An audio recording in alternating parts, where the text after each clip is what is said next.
Ramai di media sosial penolakan netizen terhadap keberadaan pengungsi Rohingya di Indonesia yang terus bertambah. Terlebih lagi ada usulan dari anggota DPR RI agar pengungsi Rohingya ditempatkan di pulau kosong. Video penolakan netizen tersebut salah satunya diunggah oleh akun Instagram Terang Media dengan menuliskan status, sebagian netizen Indo geram karena diblokir oleh UNHCR saat berkomentar.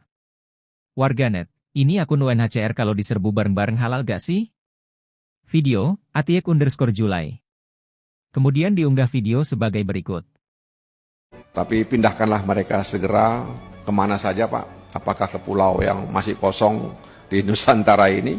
Gak ada. Itu namanya bukan solusi Pak, tapi namanya nambah masalah. Gak ada tuh ngasih pulau, apalagi jual pulau ya. Lu tandain tuh orang jual pulau. Sejak kapan kalian tahu ini adalah rumah yang sudah disiapkan buat pengungsi Rohingya yang terletak di Bangladesh? Nah, pulangkan mereka ke situ semua. Rumah susun ini berasal dari penggalangan dana seluruh dunia dan menghabiskan 280 miliar dolar. Dan diproyeksikan rumah-rumah ini bisa menampung ratusan ribu warga Rohingya. Nih kalian lihat, lokasinya tuh di Bangladesh, diletakkan di suatu pulau namanya Bhasan Char. Kenapa nggak UNHCR Indonesia ini memulangkan mereka ke sini? Kenapa harus memaksa Indonesia untuk menerima mereka? Buat UNHCR Indonesia, emang boleh ngeblokir netizen Indonesia? Emang boleh ngapus komen? Kalau di akun UNHCR Indonesia kita nggak bisa bersuara, kalian bersuara di sini aja, masih kosong tuh guys. Nah kemudian kenapa harus kita tolak? Karena mereka ini berpotensi menjadi kelompok separatis di Indonesia. Saat WNI KB mereka kerjanya beranak terus. Nanti kalau jumlah mereka sudah ratusan ribu, ini seperti di Malaysia, mereka demo minta tanah. Kemudian apa? Bakal jadi kekerasan, negara kita nggak stabil. Nah terus ada pelanggaran HAM dicepuin tuh sama UNHCR. Terus seluruh dunia mengecam Indonesia. Dan negara kita pastinya bakal dikeluarkan dari Dewan HAM PBB. Dan satu lagi, Aceh ini termasuk salah satu provinsi termiskin di Indonesia. Ngapain mereka dibebani lagi dengan Rohingya? UNHCR diduga sebagai dalang bertambahnya pengungsi Rohingya ke Indonesia. By the way, ini adalah video demonstrasi yang dilakukan ribuan pengungsi Rohingya di Malaysia tahun 2017. Secara bersamaan, pengungsi Rohingya baru-baru ini membuat masalah di negara kita. Pernah nggak sih kalian berpikiran kenapa pengungsi Rohingya ini makin bertambah di Indonesia? Ternyata ini dia penyebabnya. UNHCR kembali desa Indonesia, berarti nggak cuma sekali nih untuk terima pengungsi Rohingya mendarat di Aceh. UNHCR ini memang agak-agak nih, bukannya nyari solusi malah menerima pengungsi. Kepala Perwakilan UNHCR di Indonesia, An Maiman, mengharapkan masyarakat Aceh tetap dapat membuka pintu bagi para pengungsi.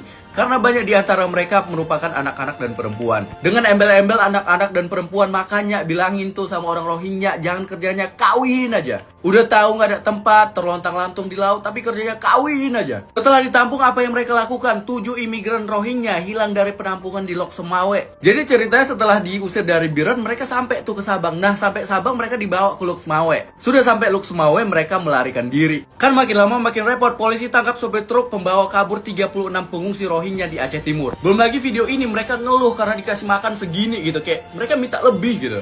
Nah, padahal ya banyak warga negara Indonesia kita ini masih banyak yang belum bisa makan nasi. Khususnya di Indonesia Timur atau Jawa, makanya ubi gitu. Tapi ini ngeluh aja. Khusus kasus ini warga Malaysia sudah baik sama kita. Mereka wanti-wanti kita. Jangan sampai seperti di Malaysia ini sudah jadi ribuan ngelunjak. Gimana UNHCR? Kenapa tutup kolom komen? Halo, selamat berjumpa dengan saya Anika, pembaca berita podcastnews.id. Saksikan terus konten-konten menarik dari kami. Jangan lupa subscribe, like, dan komen. Terima kasih.